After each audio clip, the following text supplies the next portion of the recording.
wakil yang melaksanakan, karena beliau Pak Ketua cabang DKI Kabupaten Sleman kebetulan hari ini baru ada tugas kegiatan di Rio sehingga mewakilkan pada diri saya. Selanjutnya akan kami bacakan seluruh sambutan beliau. Puji dan syukur marilah senantiasa kita panjatkan kehadirat Allah Subhanahu wa taala atas segala rahmat dan hidayahnya. Kita dapat berkumpul dalam acara ini dalam keadaan sehat tanpa kurang suatu apapun. Hari ini Rabu 18 Mei 2022 bertempat di pendopo Rumah Dinas Bupati Sleman. Kita bersama-sama akan mengikuti agenda talkshow kesehatan perempuan, kanker serviks dan payudara dalam rangka. Jadi memang kalau ngomong kanker itu masalah hidup atau mati sebenarnya. Makanya saya ngambil jurusan itu karena lebih dekat ke Allah. Nah, dan masalah hidup mati sebenarnya. Nah, kalau dari per stadium 1 itu namanya itu bahasa Inggrisnya 5-year survival rate. Jadi ngukur pasiennya itu hidup enggak 5 tahun setelah terdiagnosis. Kalau stadium 1 itu angkanya masih 98%. Stadium 2 itu 90%. Kalau stadium 3 itu menurun sekitar 70%. Stadium 4 yang sudah menyebar kemana-mana itu lebih menurun lagi drastis sampai hanya 25%. Seperti itu. Jadi makanya pesannya selalu datang itu di stadium 1, stadium 2. Karena kalau stadium 3 apalagi stadium 4 itu bukan terlambat, masalahnya sudah susah untuk dilakukan pengobatan walaupun masih bisa, tetapi dengan peluang yang tidak sebagus stadium 1 dan stadium 2. Oleh karena itu pesannya selalu sadari dan sadari. Karena saya orang masyarakat yang biasanya kampung-kampung. Maksudnya kamu tidak tadi 5 years survival. Jadi 5 tahun itu kira-kira dari saya urip itu berapa persen itu? Stadium 4 tadi 25% itu. Artinya apa? Dari orang 100 kena kanker meskipun stadium 4 iso selamat itu 100%. Maaf ini mungkin agak melenceng dari kanker serviks dan payudara ini. Kebetulan saya itu punya benjolan, tapi di tangan. Dan secara fisik dulu pernah saya periksakan ini adalah lipoma ini. Nah, apakah ini harus diambil atau dibiarkan? Karena terus terang saya takut. Waktu dari melakukan pemeriksaan pun saya takut, gitu. Takut vonis mungkin. Kalau vaksin saya mungkin 5 tahun yang lalu sudah bersih dan mungkin karena pandemi saya melakukannya lagi. Kemudian gini Bapak, kadang-kadang yang Bapak yang kedua, kebetulan suami saya itu kan jauh lebih muda. Jadi kebutuhan seksual mungkin ya masih normal gitu. Sementara saya di usia 57 kemudian sudah banyak anak. Nah, bisa enggak ya? Sudah saya? Bisa. saya mungkin saya jenis yang tidak perlu memerlukan kayak jamu-jamuan itu tidak, bahkan saya tidak bisa menggunakan kondom atau yang seperti itu.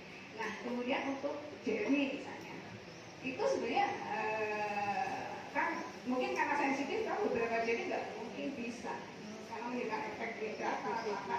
Kemudian apa yang harus saya lakukan? Dengan bagaimana pada saat saya divonis untuk dilakukan mastektomi. Jadi begini Ibu, saya ada pengalaman saya punya dua teman dekat. Yang satu itu kakak ipar saya, yaitu sama juga kena CA. Dari pengalaman kakak saya itu yang kakak saya itu begitu didiagnosa itu memang sembunyi, jadi dia menutup diri, tidak cerita ke semua orang, jadi sama suaminya itu juga bilang tidak apa-apa, hasil periksa itu disembunyikan semua. Jadi terus kakak ipar saya itu berusaha melawan dengan membuat makanan yang bisa untuk mencegah kanker, terus seperti itu.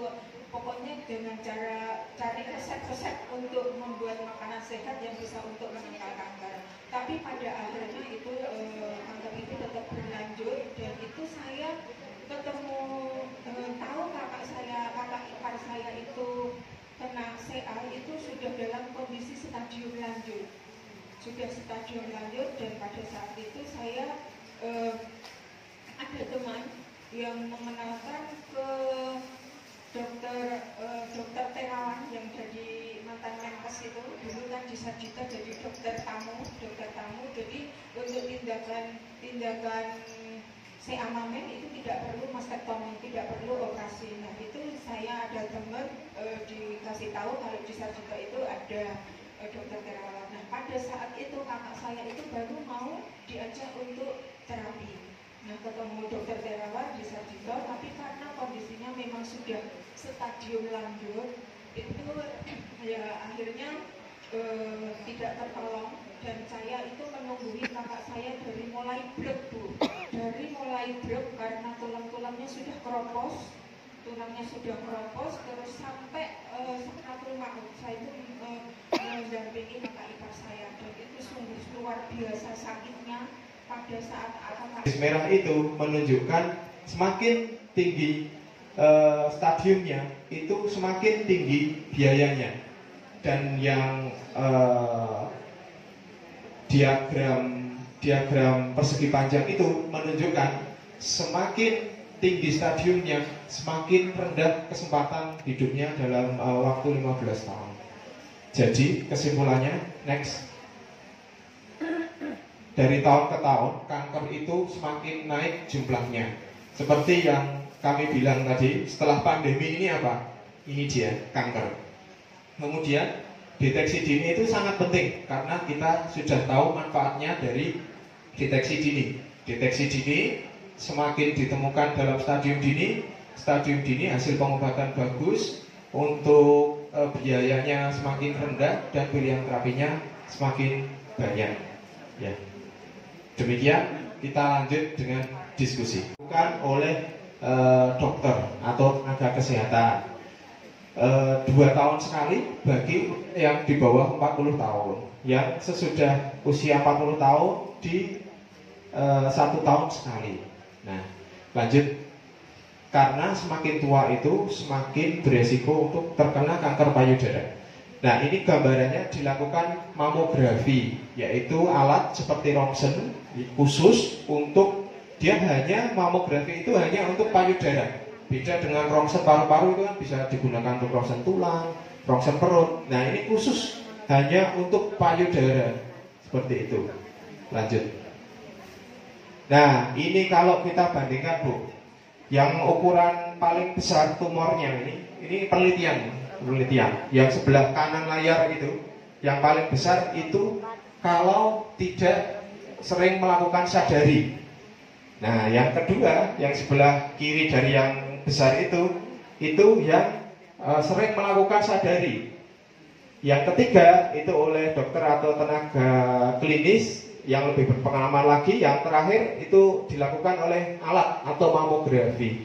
Artinya sebenarnya menurut penelitian semakin sering kita sadari, semakin sering kita bisa menemukan tumor yang semakin lebih kecil. Karena sebenarnya ukuran tumor itu menggambarkan stadium. Yang paling kanan itu paling tidak pasien mengalami stadium 3.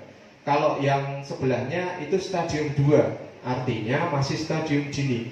Jadi perbedaannya antara stadium dini dengan stadium 3 atau yang lanjut itu sebenarnya hanya ditentukan apa? Oleh sadari yang sering kita lakukan 1 bulan sekali. Jadi manfaatnya sangat nyata sekali.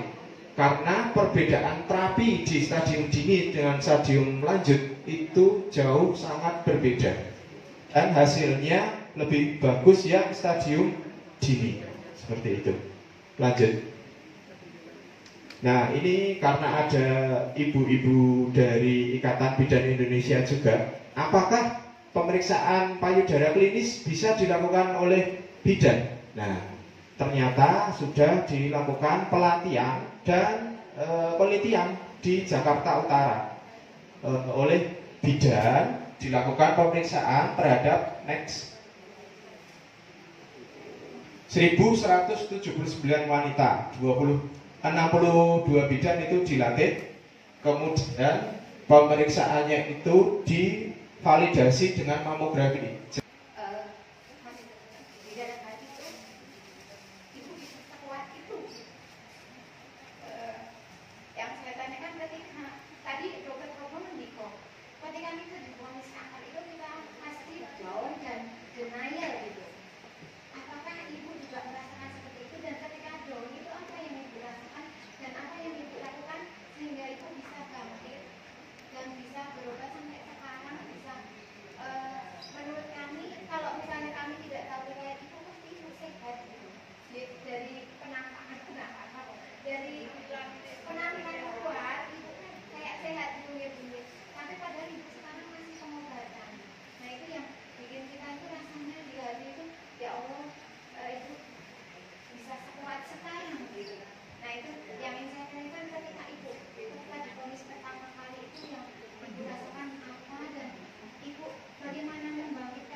Baik, terima kasih. Pertanyaannya dilanjut pertanyaan yang kedua.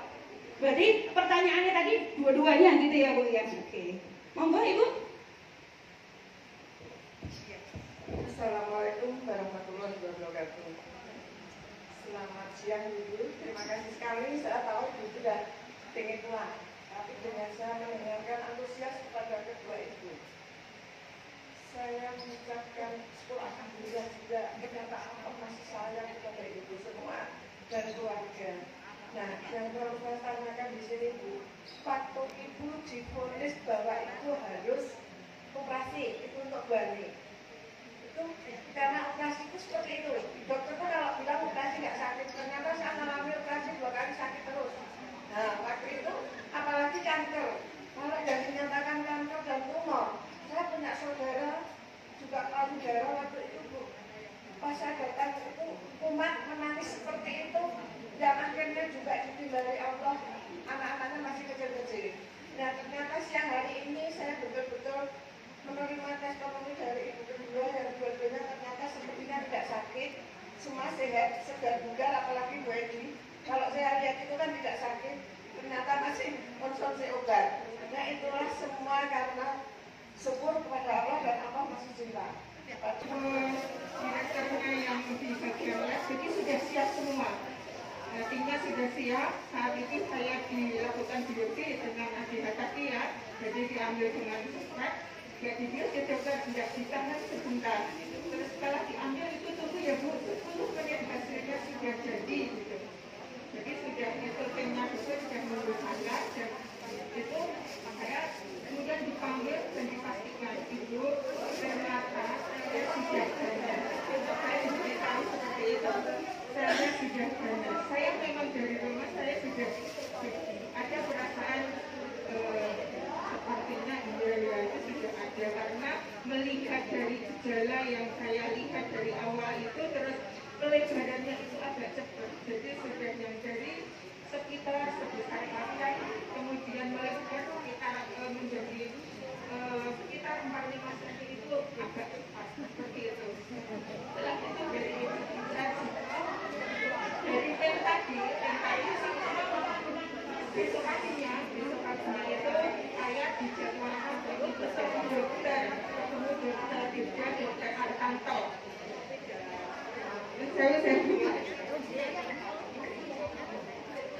ketemu Dokter Artanto dan dijadwalkan itu untuk ketemu Dokter Artanto dan sebelum ketemu Dokter Artanto saya sudah dibawa untuk mengambil dokumen-dokumen dari hasil pemeriksaan mamografi, kemudian USG dan juga untuk pemeriksaan lab. Setelah ketemu Dokter Artanto pada saat itu saya telepon Dokter Artanto, saya kemarin yang dilakukan biopsi dan hari ini saya harus ketemu dokter.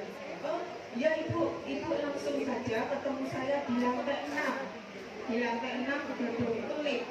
Ditulis itu saya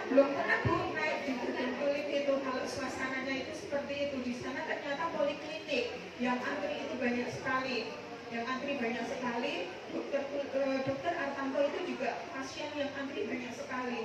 Padahal saya kalau nggak daftar sebelumnya, akhirnya saya nemuin pasien yang antri dokter Artanto. Ibu, nyuwun sewu ibu ini kontrol ya bu. Iya bu, saya belum pernah pengalaman di sini. Saya harus ketemu dokter Artanto. Saya minta waktunya ya bu ya. Saya nyelami ya bu ya. Oh ya bu, nggak apa-apa. Alhamdulillah bu, saya ibu tadi yang rumahnya dari Kutoharjo itu beliau berdua ini sudah memberikan surat pernyataan kesanggupan bahwa identitas dan riwayat sakitnya diketahui oleh masyarakat umum ya. Luar biasa sekali. Mau tepuk tangannya luar biasa ya. Duduk biar kita relax aja. Sehat bu nih. Wedi sehat. Alhamdulillah ya. Untuk kesempatan ini nanti kita banyak cerita saja pengalaman. Kalau narasumber yang lain tadi kan berdasarkan PowerPoint ya. Tapi karena ini testimoni keadaan yang sebenarnya nanti bisa diceritakan langsung. Nah, untuk yang kesempatan pertama nanti akan disampaikan oleh Bu Adi Nurhayati, sarjana sains terapan Magister Hukum Kesehatan.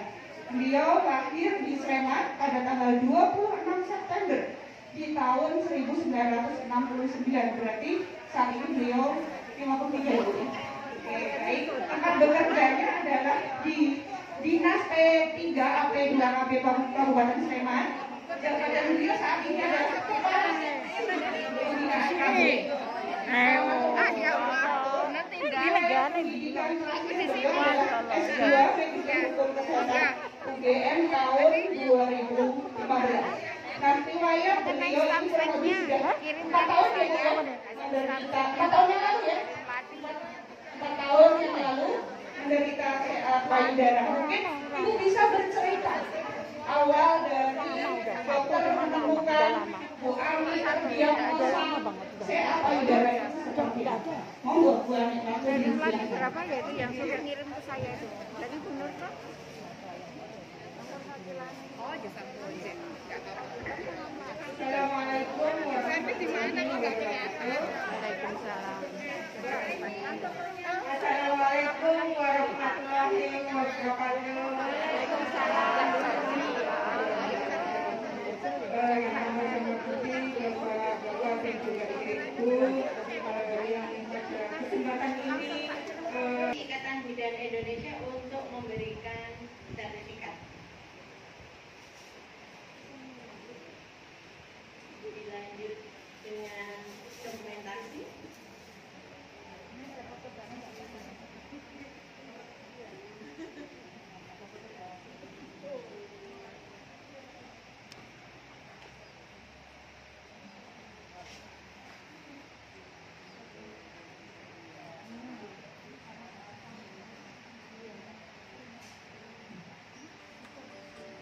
Bunda.